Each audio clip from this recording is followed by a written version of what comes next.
ओम नमः शिवाय। आज हमारा शिव पुराण का 53वां दिन, 11वां अध्याय। भगवान शिव की गंगावतरण तीर्थ में तपस्या। ब्रह्मा जी बोले, नारद, गिरिराज हिमालय की पुत्री पार्वती जो साक्षात जगदम्बा का अवतार थी, जब 8 वर्ष की हो गई तब भगवान शिव को उनके जन्म का समाचार मिला। तब उस अद्भुत बालिका को हृदय में रखकर वे बहुत प्रसन्न हुए। तब उन्होंने अपने मन को एकाग्र कर तपस्या करने के विषय में सोचा। तत्पश्चात नदी एवं कुछ और गणों को अपने साथ लेकर महादेव जी हिमालय के सर्वोच्च शिखर पर गंगोत्री नामक तीर्थ पर चले गए। इसी स्थान पर पतित पावनी गंगा ब्रह्मलोक से गिर रही है। भगवान शिव ने उसी स्थान को तपस्या करने के लिए चुना। शिव जी अपने मन को एकाग्रचित कर आत्मभूत ज्ञानमयी नित्य ज्योतिर्मय चिदानंद स्वरूप परम ब्रह्म परमात्मा का चिंतन करने लगे। अपने स्वामी को ध्यान में मग्न पाकर नंदी एवं अन्य शिवगण भी समाधि लगाकर बैठ गए। कुछ गण शिव जी की सेवा करते तथा कुछ उस स्थान की सुरक्षा हेतु कार्य करते। जब गिरिराज हिमालय को शिव जी के आगमन का यह शुभ समाचार प्राप्त हुआ, तब वे प्रेम पूर्वक मन में आदर का भाव लिए अपने सेवकों सहित उस स्थान पर आए जहां वे तपस्या कर रहे थे। हिमालय ने दोनों हाथ जोड़कर रुद्रदेव को प्रणाम किया। तत्पश्चात उनकी भक्ति भाव से पूजा आराधना करने लगे। हाथ जोड़कर हिमालय बोले, भगवान, आप यहाँ पधारे, यह मेरा सौभाग्य है। प्रभु, आप भक्त वत्सल हैं। आज आपके साक्षात दर्शन पाकर मेरा जन्म सफल हो गया है। आप मुझे अपना सेवक समझें और मुझे अपनी सेवा करने की आज्ञा प्रदान करें। हे प्रभु, आपकी सेवा करके मेरा मन अत्यधिक आनंद का अनुभव करेगा। गिरिराज हिमालय के वचन सुनकर महादेव जी ने अपनी आंखें खोली और वहां हिमालय और उनके सेवकों को खड़ा देखा। उन्हें देखकर महादेव जी मुस्कुराते हुए बोले, हे गिरिराज, मैं तुम्हारे शिखर पर एकांत में तपस्या करने के लिए आया हूँ। हिमालय, तुम तपस्या के धाम हो। देवताओं, मुनियों और राक्षसों को भी तुम आश्रय प्रदान करते हो। गंगा, जो कि सबके पापों को धो देती है, तुम्हारे ऊपर से होकर ही निकलती है, इसलिए तुम सदा के लिए पवित्र हो गए हो। मैं इस परम पावन स्थल, जो कि गंगा का उद्गम स्थल है, पर तपस्या करने के लिए आया हूँ। मैं यह चाहता हूँ कि मेरी तपस्या बिना किसी विघ्न बाधा के पूरी हो जाए, इसलिए तुम ऐसी व्यवस्था करो कि कोई भी मेरे निकट ना आ सके। अब तुम अपने घर जाओ और इसका उचित प्रबंध करो। ऐसा कहकर भगवान शिव चुप हो गए। तब हिमालय बोले, हे परमेश्वर, आप मेरे निवास के क्षेत्र में पधारे, यह मेरे लिए बड़े सौभाग्य की बात है। मैं आपका स्वागत करता हूँ। भगवान, अनेकों मनुष्य आपके अनन्य भाव से तपस्या और प्रार्थना करने पर भी आपके दर्शनों के लिए तरसते हैं।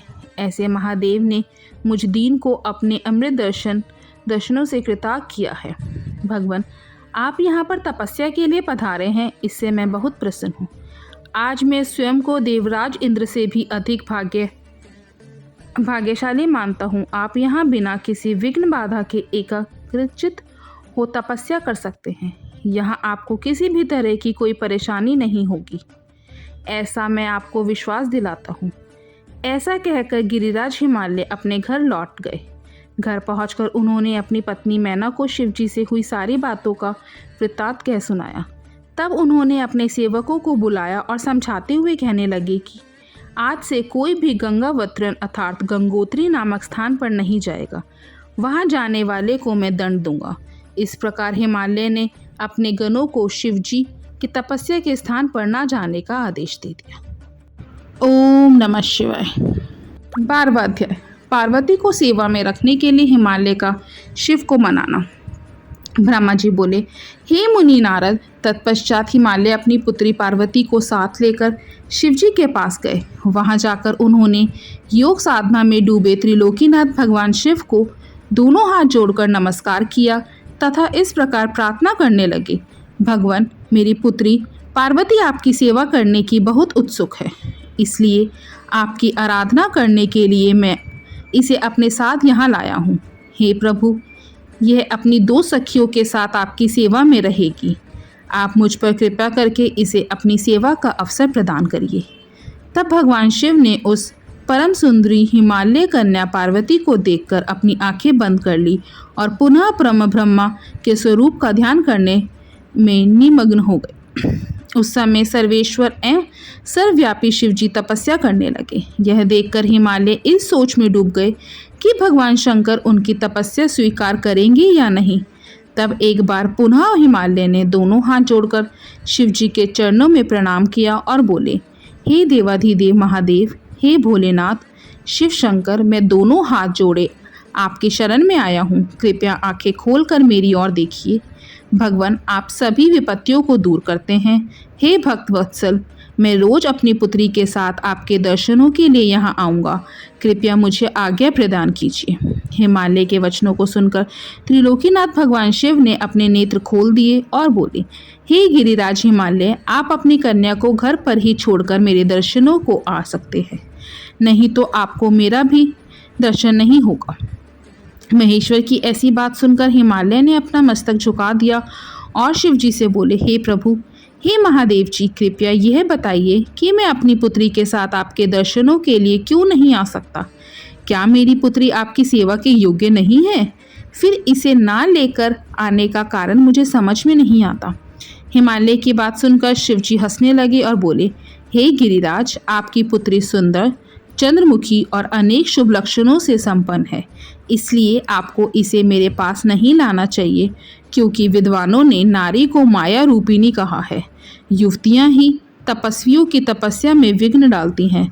मैं योगी हूँ, सदैव तपस्या में लीन रहता हूँ और माया मोह से दूर रहता हूँ, इसलिए मुझे स्त्री से दूर ही रहना चाहिए।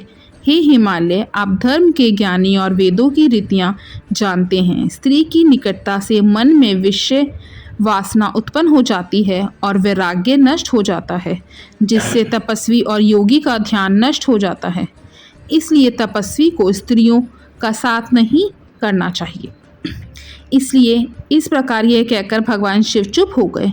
हिमालय शिवजी के ऐसे वचनों को सुनकर चकित और व्याकुल हो गए। उन्हें चुप देखकर पार्वती देवी असमंजस में पड़ गई। ओम नमः शिवाय।